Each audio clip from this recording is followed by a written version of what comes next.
Okay, been a little while.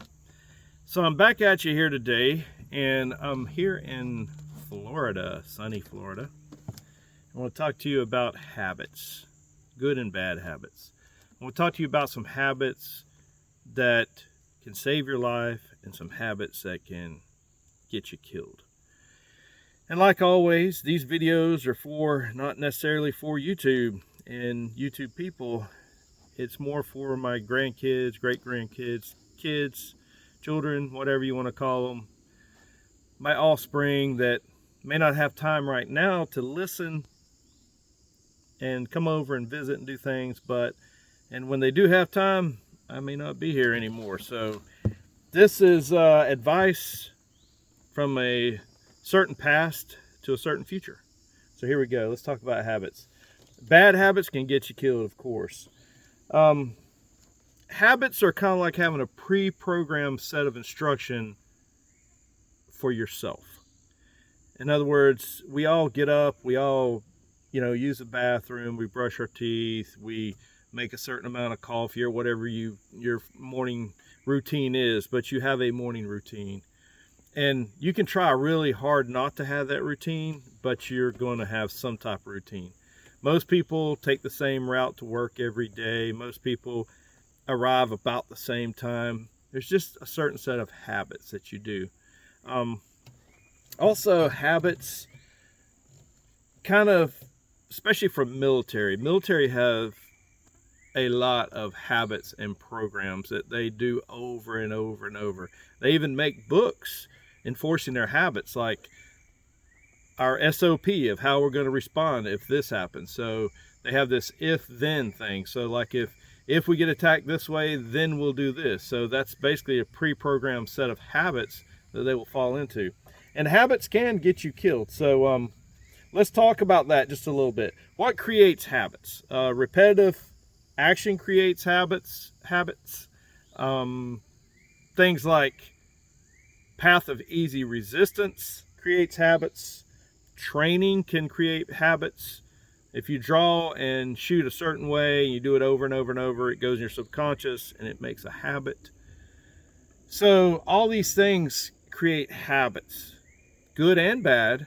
You can have a lot of great habits, a lot of bad habits. So let's talk about what breaks a habit.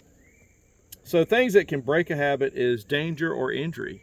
So every time if you draw and shoot a certain way, you end up hurting yourself, then you're probably going to break that habit pretty quick. Self-aware, if you're aware that you have a bad habit, let's say your habit is drinking and smoking and it's causing you cancer or whatever, or it's causing your family to disintegrate, then that's a bad habit. So you have a self-awareness and then you fix that habit. Awareness of loved ones' harm. Maybe your habit isn't hurting you, maybe you enjoy your habit, but you're hurting your loved ones with that habit. So those are some things that can make you break your habit. Now I'm taking notes. Of course, I keep notes on everything. This is actually a paper that I'd been keeping for a while on habits, trying to help my daughter when she goes off to college to think about like what habits she should keep and what habits she should get rid of. So these are just some of them. So here's some high risk habits that can actually hurt you.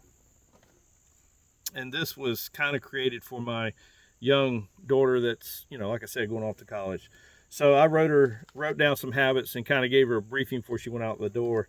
Don't walk next to vans, period. I don't care if they're running or whatever. Don't walk next to vans in parking lots.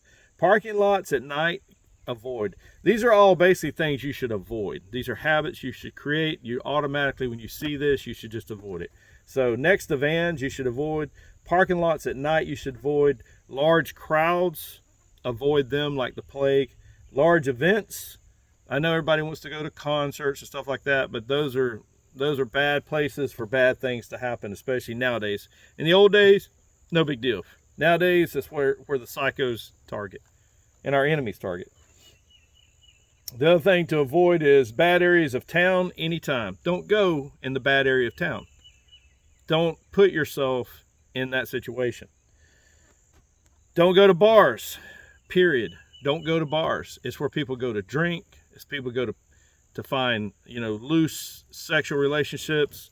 It's where people go to fight. And yeah, they do go to unwind and have fun, but usually there's side effects, and the side effects aren't good, so don't go to bars. Don't be out after 10 p.m.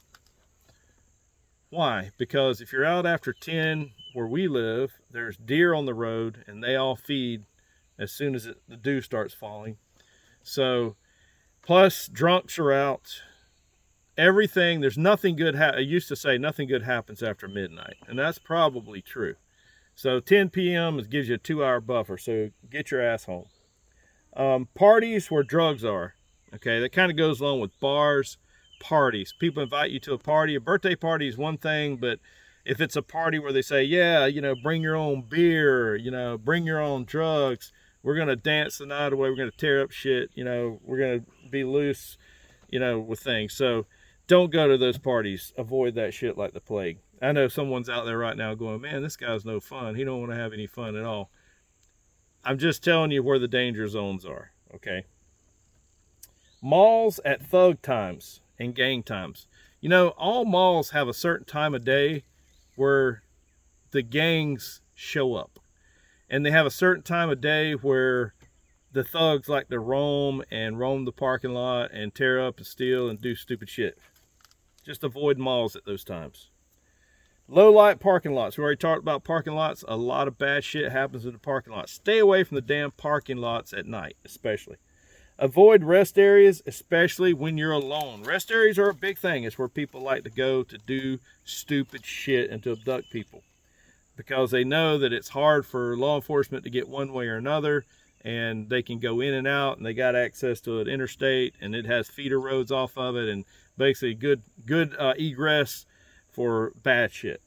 So now let's talk about some life-saving habits, how to establish some life-saving habits. We just talked about some to avoid. These are some that would probably help you. Pray every day.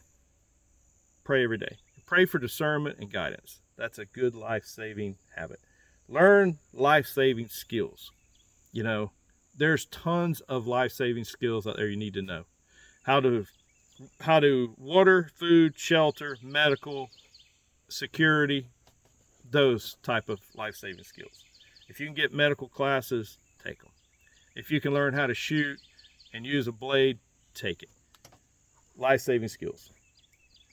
Pre-flight your equipment for your day and activities. If you know you're going to do something tomorrow, then pre-flight it tonight. Get your uniform or your clothing and your bag and your books or whatever you got going. Have all that laid out the night before so that you don't feel distressed or add stress to your day the next day, especially if something's going wrong. Check the weather and the conditions every day. Check them the night before, and then before you take out in the morning, check them again, see what's going to change, and prepare for the weather. You know, if you're going out and you don't have a jacket and all of a sudden it turns to, you know, snow and freezing, then yeah, it could get bad. Have a backup plan for everything you do. Have a backup plan. Be ready to change your plans. Don't be a dumbass. I've seen this so many times. We're going to this party tomorrow, no matter what. And you wake up and it's friggin' tornadoes and storming and lightning, and by God, we're going to this birthday party that's 100 miles away because it happens to be this particular kid or whatever. Don't be afraid to say, we're not going. We're canceling. We're going to do something different. So don't lock plans in to the point it can hurt you. All right. Keep your tanks full. That's another. Keep your tanks always full. Be early and do an area recon when you get there. So a good example, let's say you've got a ball game, or you've got a class somewhere in a town that you don't know about, and you're supposed to be at this class at a certain time. Show up a day early and just take a look around and see what's happening there. See, you know, if it's a safe neighborhood or not. I remember when we played ball, we would look and think we're going to stay at this particular hotel, but you know, you get to the hotel and the kids are all there, and all of a sudden all night long you hear gunshots and you hear people screaming outside, and you have people knocking on your door going, y'all need some company, sugar? All this bullshit, and you're thinking, God, I should have done a little bit more recon of this area before we rented this hotel. So You know, do a Google Earth recon of where you're going and look and see where the bad areas are. Don't stay in places like that. Never leave your drinks unattended anywhere, even with your damn boyfriend. You know, they say, you know, the people that hurt you most are the people that you love, the people that you think love you. So, you know, if the drink's unopened, get you another drink. Bring your own drinks. Bring your own Coke, your water, whatever. But don't let someone hand you a drink. Don't do recreational drugs, period. Oh, this pill will make you feel a little better. Take it, you know. Bullshit. Smoke this joint or whatever. Bullshit. Don't do that shit. It leads to destruction. Don't drink at bars or parties. Don't do it. Don't say, well, it's just a friggin' pineapple fruity drink. You know, here, drink a little bit. Yeah, don't do it.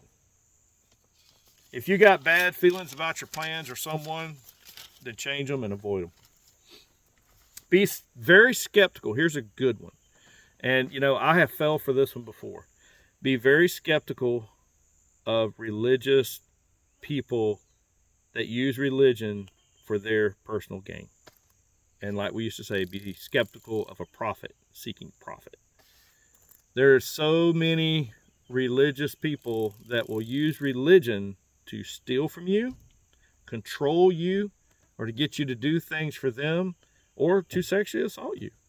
So be real careful of religious people that aren't genuine, especially those preachers and those evangelists that have a lot of charisma and have a big following, and are making a lot of money, and they're spending a lot of it on themselves. That's your first. We're going to do a whole video about this, so just be careful of those. People that use Bible verses to manipulate you. That's back to the other, where they, you know, the Bible, you can go through the Bible and pick out a verse to basically sell or push any cause or anything you want. So a lot of people pull it out of context and they use the Bible verse to manipulate other people. So be careful. Always know where your exits are. No matter where you're at, know where your exits are in life. So if you're at a restaurant, as soon as you sit down, the first thing you do, first of all, you don't sit with your back to the door. You sit with some kind of cover and concealment between you and the door, and where you can see but they can't see you, and then identify your exits and be ready to use those exits. Always know where your weapons are. Maybe you don't have your concealed weapon with you, but you have a steak knife on the table. You have a salt and pepper shaker you can throw. You have all kind of things. You have a chair that you can use when someone tries to do a knife attack on you. You can hold that chair and they can't get to your vitals. So always know where a weapon of some sort is, where it's improvised or what. And then you need to always ID people that can help you. So when you're somewhere, you always think to yourself, you know, that person over there probably is the kind of person that can help me. And then you can tell, you have a sense about people. You can tell who and what. So always, you know, ID people that can help you. So anyway, that's a few habits that I have come up with over time that I sit down and thought about, you know, for my young children going off to college, and things that I have thought about in the past. I'll add a couple more to it that's not on the list. Number one is, don't get in a car and ride with anyone else, especially if you don't know how they drive or what their status is, meaning are they been drinking, and you don't know them, you don't trust them. Don't just jump in the car like with 3 other teenagers or 3 other people and go, hey, we're going on this trip. You know, I have made that mistake and made mental notes, never get back in the car with this idiot again, because they drive and they pass and they just do stupid shit. And a lot of people do stupid shit to try to impress the people in the car. So almost every year locally here, a teenager dies because there was a couple teenagers out driving in a car and it gets in a wreck, and it's usually not the driver that dies. It's usually one of the passengers. So you drive, trust your abilities, but do not jump in a car with someone else. So the driving is a big thing. And you know, there's a ton more habits that I could go over here. I would like to say, you know, make your bed, all this kind of stuff, but honestly, it's all ingrained things that will help you and move you and help you survive. Now, there are also some habits that can help you have a good life, not just survive. And I know we talk a lot about life and survival here, but having a good life and enjoying life. So one of the good life habits is always smile. Always try to find laughter. I always say laugh in the face of the storm. Because if you can find some kind of humor and stuff, and in the Army, we used humor a lot to get through very bad times. Try to smile, try to laugh, try to find some kind of humor in the face of the storm. Because life isn't forever anyway, guys, girls. You know, one day we all got to leave here. So it ain't all about just staying here. Sometimes it's about, you know, securing your eternity. So the habit in all that is remember that it's not just about earth. Okay. All right. Hope you guys have a great one. I hope wherever you are, whatever you are, if you're listening to this from a long time ago and you're way off in my future, or maybe you just listen to it tomorrow from when I make this video, I hope you're having a good day. I hope you can find the positive. Like my wife always says, pull the positive, pull the positive. I hope you can make habits that will make your life better and make your children better. Don't be a paranoid person all the time. You have to be a certain amount of paranoia, but don't be paranoid all the time. Enjoy the moment. Enjoy every moment. Find beauty in everything. And tell yourself that no matter what happens in life, we're going to smile and we're going to try to, we know that God and the angels are watching us. No matter what. So, live life like you know God and the angels are watching you. Go out and make your space, your family, yourself, your fellow warriors, your children,